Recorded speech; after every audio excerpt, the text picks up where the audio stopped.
Ang order sa atin is Choco Moist Cake na money pulling and with Mobile Legends theme. So, mag-a-assemble na tayo ng cake at ang filling na ginamit natin dito is caramel cream. So, i-repeat lang natin yung process hanggang sa mailagay na natin yung tatlong layer ng cake. Itong Choco Moist ko pala, mas naging dense na siya and mas naging moist nang dahil sa chiffon oil. Pwede pala siyang gamitin sa moist cake.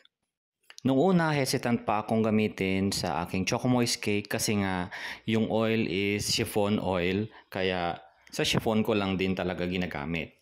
Good thing na naubusan ako ng canola oil, kaya yung aking chiffon oil ang aking ginamit dito. So pagkatapos nating i-crumb coat, ilalagay na natin yung perang hihilahin ng celebrant. Ilalapat mo lang yung nakarolyong pera and then gagawa ka na ng line, saka mo siya ika-cut. I-remove mo na ngayon yung portion na nakat mo kanina.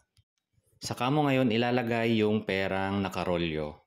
And then lalagyan mo ng stick para para pag hihilahin na ng celebrant, hindi niya mahihila kaagad lahat.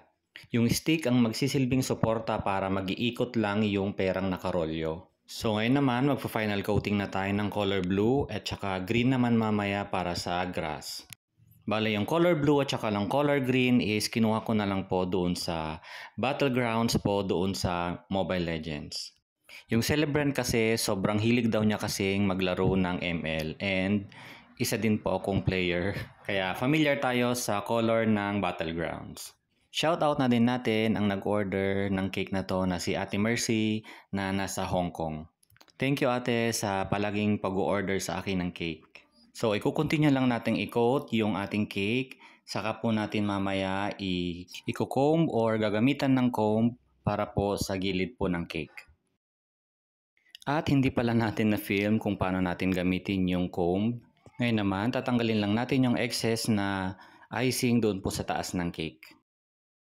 At ngayon, sa part na to ay magpapipe na tayo ng grass. Sa pagpapipe ng grass, masakit talaga sa kamay to.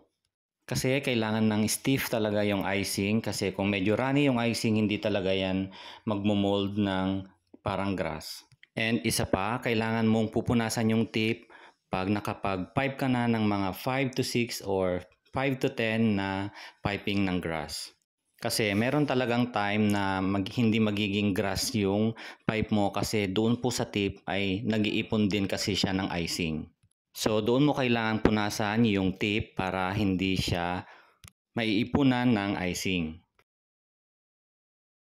Pagkatapos nating mag-pipe ng grass sa taas ng cake, doon naman po tayo sa baba para magsilbi pong border ng ating cake.